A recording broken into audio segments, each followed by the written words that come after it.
Tripura voter তালিকায় বিশেষ নিবিড় সংশোধন বা এসআইআর করা হলে এর তীব্র বিরোধিতা করবে প্রদেশ কংগ্রেস। মঙ্গলবার এই কথা স্পষ্ট জানিয়ে দিলেন ত্রিপুরা প্রদেশ কংগ্রেস সভাপতি আশিস কুমার সাহা। পাশাপাশি এসআইআর এর দাবি নিয়ে তিপ্রামাথা দলের ভূমিকায় দ্বিচারিতার অভিযোগ করলেন প্রদেশ কংগ্রেস সভাপতি। বিহারে বিধানসভা নির্বাচনের মাত্র কয়েক মাস বাকি থাকতে সেই রাজ্যে শুরু হয়েছে ভোটার তালিকায় বিশেষ নিবিড় সংশোধন। সারা দেশেই সবকটি রাজ্যের ভোটার তালিকায় বিশেষ নিবিড় সংশোধন করা হবে বলে জানিয়েছে ভারতের নির্বাচন কমিশন। ত্রিপুরাতেও ভোটার তালিকায় এই বিশেষ নিবিড় সংশোধন বা এসআইআর করা হবে বলে আশঙ্কা করা হচ্ছে। ত্রিপুরার ভোটার তালিকায় এসআইআর করা হলে তীব্র প্রতিরোধ করবে ত্রিপুরা প্রদেশ কংগ্রেস।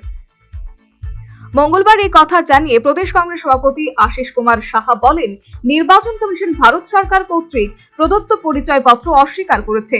এমনকি সুপ্রিম কোর্টের নির্দেশ অমান্য করে একটি বিশেষ দলের জন্য কাজ করছে নির্বাচন কমিশন, অভিযোগ করলেন কংগ্রেস সভাপতি।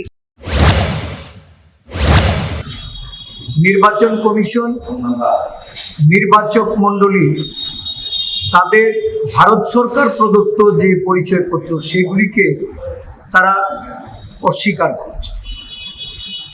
সুপ্রিম কোর্টের নির্দেশ অমান্য করে নির্বাচক মণ্ডলীর যে তালিকা, এই তালিকা স্পেশাল ইন্টারিম যে রিভিশন, এই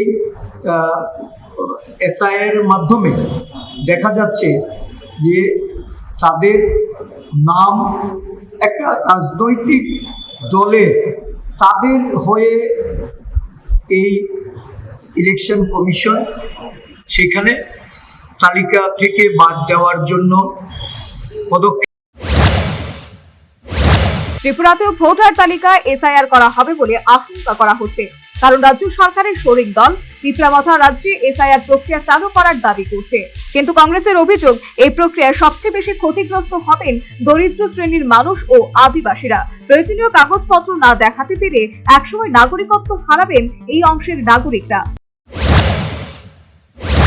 এরা যদি স্পেশাল এন্ট্রি রিভিশন যদি হয়, এই রিভিশনে এখানে যারা নিম্ন আয়ের মানুষ, খেটে খাওয়া মানুষ, গরিব অংশের মানুষ, অনেকে হয়তো বিশেষ করে আদিবাসীদের মধ্যে একটা বড় অংশ যারা তাদের যে জন্মের কাগজপত্র এটা তারা এখন দেখাতে সক্ষম হবে না, বা ভারত সরকার প্রদত্ত যে এই আধার কার্ড বা ভোটার আইডেন্টিটি এইগুলিকে যারা অস্বীকার করছে, সেই ক্ষেত্রে একটা বড় অংশকে দেখা যাবে নাগরিকত্ব থেকে তাদেরকে একসময় নাগরিকত্ব হারিয়ে তাদের এই রাজ্যে অনুপ্রবেশকারী রূপে তাদেরকে চিহ্নিত। পাশাপাশি এসআইআর এর দাবিতে তিপ্রামাথার ভূমিকা নিয়েও সমালোচনা করে দ্বিচারিতার অভিযোগ পেলেন কংগ্রেস সভাপতি। তার অভিযোগ, তিপ্রামাথা একসময় সিএএ এর বিরোধিতা করেছিল, এখন সিএএ এর বিরোধিতা ছেড়ে দিয়ে বিজেপির সঙ্গে জোট বেঁধে এসআইআর এর দাবি করছে তিপ্রামাথা। এই রাজ্যের মুখ্যমন্ত্রী বলছেন আফগানিস্তান, পাকিস্তান বা বাংলাদেশ থেকে যারা ধর্মীয় সংখ্যালঘু এই রাজ্যে যারা অনুপ্রবেশ করেছেন তাদের নাকি কেন্দ্রীয় সরকারের সিদ্ধান্ত অনুযায়ী সিএএ এর অ্যামেন্ডমেন্ট যে এখানে এটাকে চালু করার জন্য। তো যারা এর বিরুদ্ধে আন্দোলন করলেন, আজকে শাসক দলের সঙ্গে সুর মিলিয়ে তারা যদি সিএএ মেনে নিয়ে তারা যদি মনে করেন যে এখানে এসআইআর এর পক্ষে সওয়াল করবে, এটা তো দ্বিচারিতা।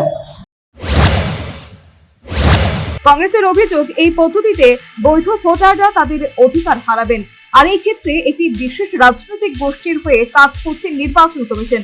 এর বিরোধিতা করে কংগ্রেস আগামী দিনে ত্রিপুরা এসআইআর এর বিরোধিতা করে তীব্র আন্দোলন করা হবে বলে হুঁশিয়ারি দিয়েছেন প্রদেশ কংগ্রেস সভাপতি Ashis Kumar Saha. Bureau report, news vanguard.